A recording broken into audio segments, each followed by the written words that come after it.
Welcome to 9 Bob Note with Paul Isles-Rush and Ken Moss.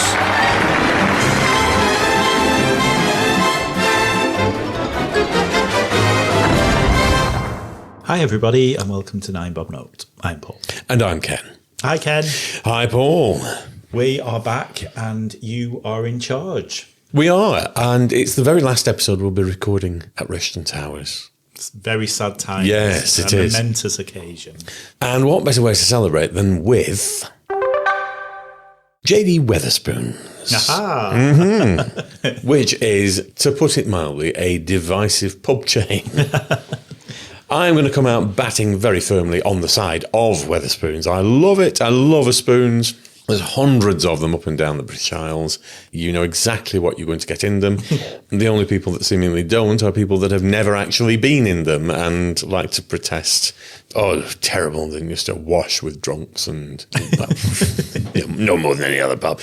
But you know what you're going to get when you walk into Spoons. It's no frills. There is good ale behind the bar. It's very cheap. Mm-hmm. And I have always found, despite what people may think, again, who've never been in, that the food's crap. It isn't. It's really nice. You can go in there for not much more than 20 quid. You've had a damn good meal and a swill. The reason I bring it up is because when I went into the one in somewhere, Toxeter. Right. Yes. Right. And it was just as Rachel Reeves was delivering her first budget speech. Okay. They're calling her the Iron Chancellor. I thought that was Gordon Brown. You can't have two Iron Chancellors. Yeah. Find another word. Platinum, strontium. But there was the Wetherspoons News magazine. Ah. And the one thing, I will say this much, Tim Martin, who is the owner of Wetherspoons, he has always stuck to his guns and his principles. He stands very firmly on the side of Brexit. Yes. And this puts a lot of people's backs up. Now, from my point of view, I couldn't give a toss whether he supports it or doesn't. It really doesn't affect whether I like Wetherspoons or not. It's cheap and cheerful and I like the pubs. So he could be a devout Remainer, but it's still not going to alter the fact that the pubs are good. But he's come under terrible flack for supposedly firing all the staff without pay. During COVID, during lockdown, saying, there is no money. If you want money, go and stack shelves at Aldi. That is the lie that's been perpetuated for 4 years. And it really, really pissed me off. Because it's a good example of when the truth is right out in public and the lie is believed. Now, I remember watching it because I was quite intrigued by it. At the time of lockdown, there were well over 10,000 people who worked for Wetherspoons. And he wanted to address them all. So he put out a video. And his actual words were, if you want to go and get a job at Aldi stacking shelves, fine. There'll be a job for you at the end of it. There's an awful lot of you work for Wetherspoons. It's going to take a while for the COVID money to come through. In the meantime, please don't feel that you're restricted from doing something else. That was the actual thing. The good news is the government's promised to pay about 80% of wages. They'll probably be pretty slow about paying it, so there may be some delays for which I also apologise. But all our endeavours are going to be on trying to make sure that you get your money. You can get the furlough payments and stay at home. If you're offered a job at a supermarket, many of you will want to do that. If you think it's a good idea, do it. I can completely understand it. If you've worked for us before, I promise you we'll give you first preference if you want to come back. And we'll all obviously completely understand that you don't want to wait around for us to reopen. And best of luck. What was perpetrated to the country was, basically, you're all fired. Yeah. If you want a job, go and stack shelves at Aldi. And everybody believed the absolute worst, despite the fact that video was put out in the public domain. That's what's really pissed me off. And it's the pettiness that people have against Wetherspoons, I think largely because he's such a devout Brexiteer. Yes, it is very interesting. I think because he is so outspoken about it, and so it immediately gets everyone's backs up. Oh, well, he voted for Brexit. He campaigned for Brexit. And I think at one point he sort of said they stopped serving European beers and things like that. I think they've crept back in now, but not massively. No. I think there's one or two, but he certainly switched over to British wines, and nobody's noticed the difference. Well, have you ever had a glass of wine in Wetherspoons? Dawn does, and she's very particular about wine. If I buy the wrong bottle, believe me, I know about it. If it's not to her taste, yes, it's either going in the cooking or going down my throat and not hers. Yeah. On that particular note, I do like where he said, right, well, we're going to stock British. I like that. And it's his company. And, I guess it would have been quite hypocritical to say, I'm very anti-Europe, very pro-Brexit, but because I know that this particular European brand of wine is going to sell well, I'm going to keep that on the shelf. So he stuck to his guns. I don't agree with him on his politics, but I have never asked the owner of any of the other pubs that I drink in what their stance on the European Union is. Nor have I said, when I buy a book from Amazon or if I go into a bookshop and buy something, I don't ask the owner what they think about Brexit. It doesn't matter. Like you say, the chance of going into a Wetherspoons and him being there and serving me and then giving me a lecture on Brexit, which I would take exception to, very slim. And if it happened, then, I might have a different opinion. But at the moment, you go in and you're served by usually a fairly friendly person. Yes. And they don't care. They don't ask you, they don't charge different prices if you're a Remainer. They don't ask if you're blue passports. No. So, it is very strange. But, at the start of COVID, when that came out, there was a very strong boycott Wetherspoons thing. And ironically, a lot of it came from the student population who shot themselves in the foot massively. But, as you say... They'll be back. Well, they didn't even have to look to find out that what was being reported wasn't true. Yes. It was literally there. And it's true that at that time, there were probably businesses all over the country and pub businesses who were saying very similar things to their staff. And there were probably ones who were saying, I'm going to have to let you all go and stack shelves in Aldi. But they didn't make papers because they weren't him. I think one of the things is he does rub people up the wrong way, but then most people in those positions do. If you wouldn't sit down with, I don't know, Richard Branson, would you? But that doesn't stop you getting. Well, it does stop you from getting on the Virgin train because he had his license taken away. But it wouldn't, just because you don't agree with Richard Branson's business ethic, you wouldn't. But again, Richard Branson's a very good point, actually, because I don't think he's probably one of those people I probably wouldn't get on with very well. I've heard him in interviews, and he not for any particular reason, he just doesn't sound like the sort of person that I'd spark off. Yeah. But his staff love him. At Virgin's model, there's another one.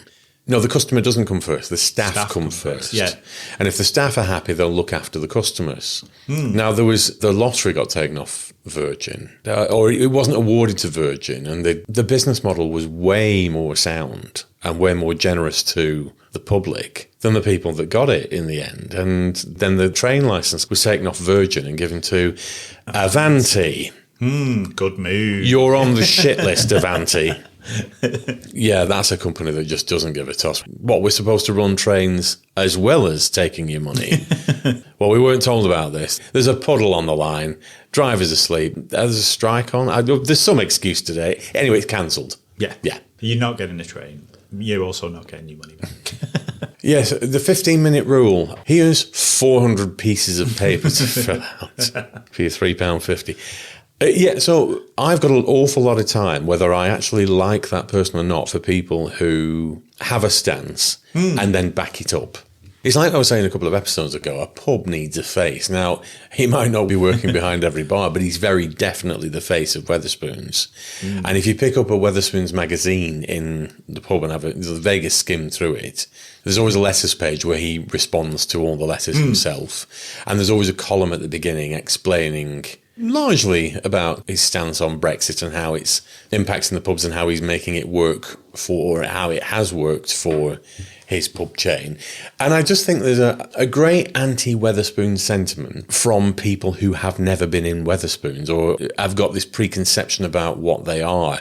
I noticed there was an article the other day, Wetherspoons, here's a full list of the 12 Wetherspoons that are closing this year. Yeah, but he's opening another 28. Yeah. Right. Yeah, I mean, all businesses shut down less profitable outlets. It's just the biggest shocker for me of all was the day that I saw a closed McDonald's. I'd never seen a closed McDonald's before then, but it clearly wasn't working in Chorley Town Centre when they had one 100 yards down the road that was doing better at the park and ride. So it's just it's the anti-sentiment without any legitimate reason for it. It's certainly not going to stop me going in Spoons. I love the fact that it's cheap and cheerful. The range of ales is spectacular. And whatever meal I've had in there, I have enjoyed. Yeah. And there's hundreds of them. And some of them will be scruffy. Some of them will have horrible people in there. You're probably in a town that's full of horrible people, in which case any of the pubs you go in will have similarly horrible people in. But you don't go into a pub, particularly a town or city centre pub, you tend not to go in there looking for, I'm going to make lifelong friends in here. So you either go in to sit on your own, or you go in as a couple or with a group of people. And what does it matter what the other people in the pub are doing? You just go in, sit down and enjoy it. As I say, the staff, they're normally pretty friendly. And that's because for the large part, they seem to be treated quite well. They're usually very busy. And the people who are very much against it are the people, as you say, who've never been in one, but who would probably absolutely love it as soon as they walk through the door. And they'd be like, what? Even just the prices. I mean, you don't go to Wetherspoons for a classy night out. No, you don't. You go there to warm up before you go to somewhere. It's always been Wetherspoons. I remember when the application came through at the council for the one in Accrington, it was to convert a terrible old rundown pub called the Regency. It had been shut for God knows how long. Wetherspoons came, signed, get in, get in. Oh, death knell for Accrington, you're going to kill off all the other pubs. And what happened? Everybody came out to the new Spoons. And we'll try that one down the road. Yeah. And all of a sudden, nightlife was regenerated. That's it. You don't just go to Wetherspoons. You have a couple in there, then go on a pub crawl or go somewhere else, or you go there at the end after you've been out shopping and you weren't actually going to have a drink. You think, let's go to Wetherspoons. Let's get something to eat. But one of the other things that, again, agree or disagree with him, they do the tax-free day, don't they? Oh, yes. Where they don't charge, or they knock off the equivalent of VAT to prove a point that if you were having this food in your own house, you wouldn't have to pay VAT on it. But the government is charging VAT on food and drinks that you're buying in the pub. Now, those campaigns, I mean, they fall on deaf ears in the government, and most people just sort of say, well, get down to Wetherspoons Day. It's a cheap day. But it does make a point. And if that does ever resonate, and if people do start kicking up a fuss about that, then that's going to affect all pubs, not just Wetherspoons. He's not saying, I don't want to charge VAT in Wetherspoons pubs. He's saying... For all pubs, it's the entire industry. Yeah. And the pub industry has taken a real beating.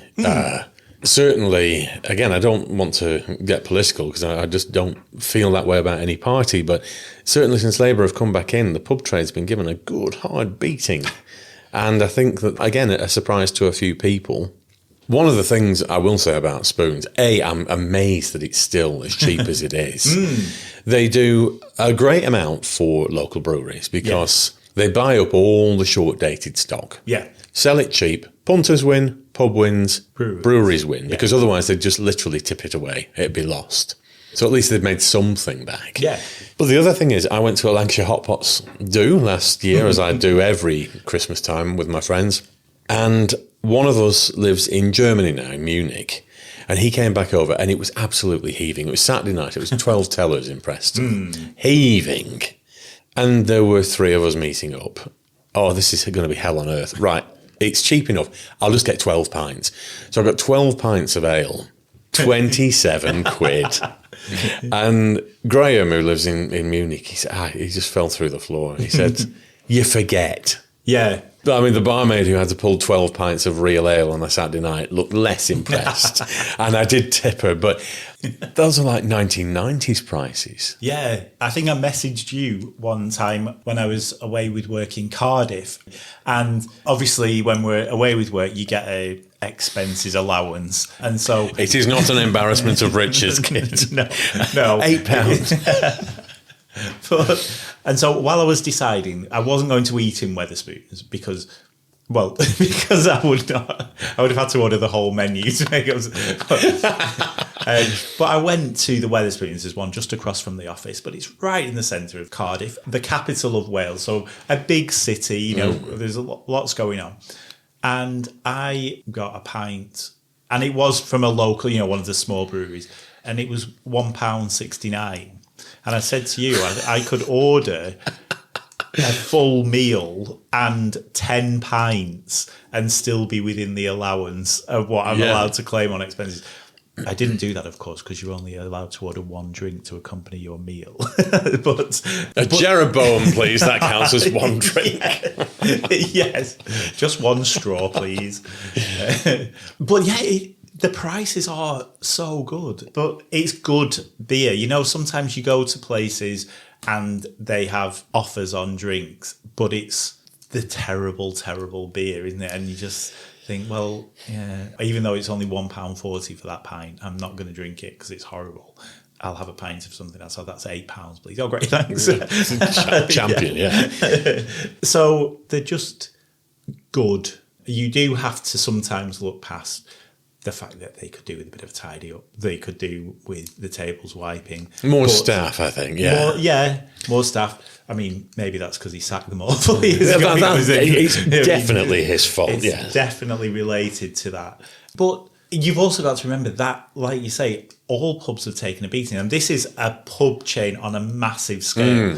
Their profit margins are taking a beating with every duty increase, with every national insurance increase. I mean, like you say, the thousands and thousands of people work there. The increase in employers' national insurance contributions of 1% that was brought in, that is a huge bill every month for those pubs. And, they might be busy all the time, but you think how much they're charging, they're not making huge profits. Overall, because there's so many of them, they probably are making quite, they're doing but all it's right. Not, if you look at the profits for Wetherspoons as a whole, given the size of the thing, it's not massive. Yeah. It's healthy, but it's not, you could happily stick a lot of money, a good 50p or a pound on everything and make even more money. Yeah. But they don't. And I'll say this much in favour of Tim Martin. I don't know how old he is now, but I can't see it sticking to this business model once he's gone. So I think we're living through a golden age of spoons. Yes. And the final thing I will say about it, they always take old buildings and treat them with reverence. They're all the history of the area are always plastered all over the walls. Have you been to the one in Bury? It's an old theatre, and all the proscenium boxes are still there. And the arch, it's all there. So every Wetherspoons is an old building that's been lovingly kept, like the postal order. It was an old post office, and you can tell it was a post office. 12 Tellers in Preston, you can tell it was a bank. The one in Keswick, you can tell that was an old police station. The cells are now dining rooms with the old cell doors on. And there's just any number of reasons why I like Wetherspoons. And I will continue to champion it to my dying pint. Hurrah! Yes, an excellent topic, and long may we enjoy many, many pints in many Wetherspoons throughout the rest of the year. Huzzah! Cheers! Hurrah. Cheers, cheers. Clink. Yes, Queen! Yes, Queen! Yes, Queen! On an unsuitably sour note... Oh, no. I'm going to round us off with a Twitter twatter. That's my opinion!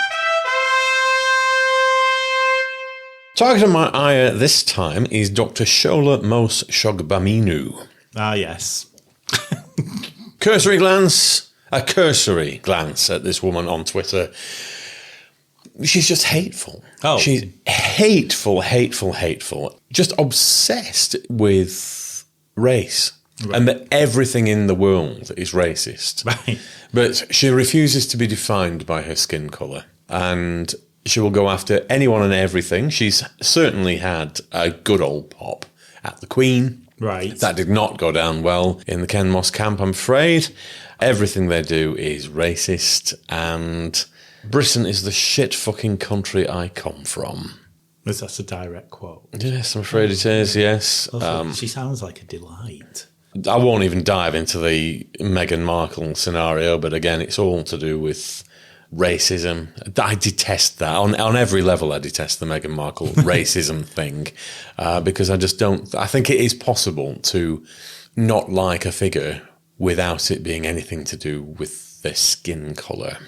She just bangs on and on about white privilege and everything is racist, and all these people that talk about anything they're clearly white privileged and racist and negative narratives and just fuck off. Fuck off. And the thing that really hacks me off most about people like this is that they have got an out. They can say whatever they like. If it was the other way around, it would be racist, you would be banned, and you would be hauled up before HR on Monday morning and handed your cards. People like this get away with it because of who they are. And I think it is certainly not equality in any sense of the word that I know it. So it doesn't help when you've got people like this who are constantly stirring up racial hatred like that. I don't like it on either side, but it certainly doesn't help when you've got it coming from the black side as well, because I just think you're looking for offence that isn't there. Sometimes it is possible for people to just disagree without it being racism. Yes. And she says a lot of very direct things that I just think, if the shoe was on the other foot, it would never be tolerated. Yeah. So, I couldn't say that about you, so you shouldn't be able to say that about me.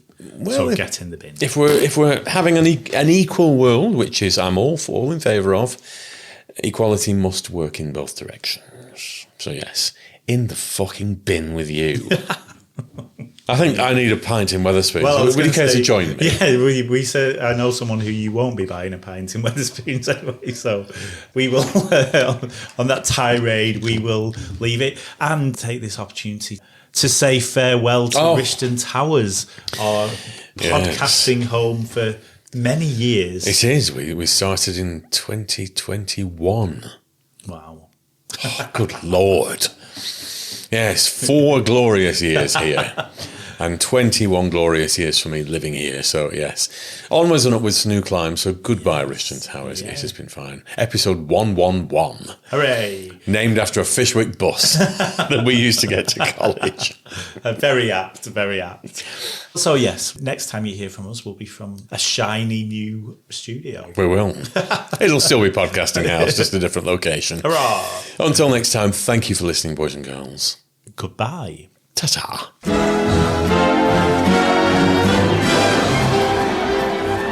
Nine Bob Note featured Paul Isles Rush and Ken Moss.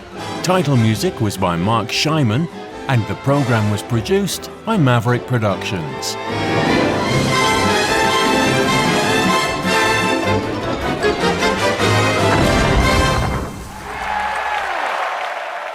For more information, please visit maverickproductionsuk.blogspot.com or find us on social media.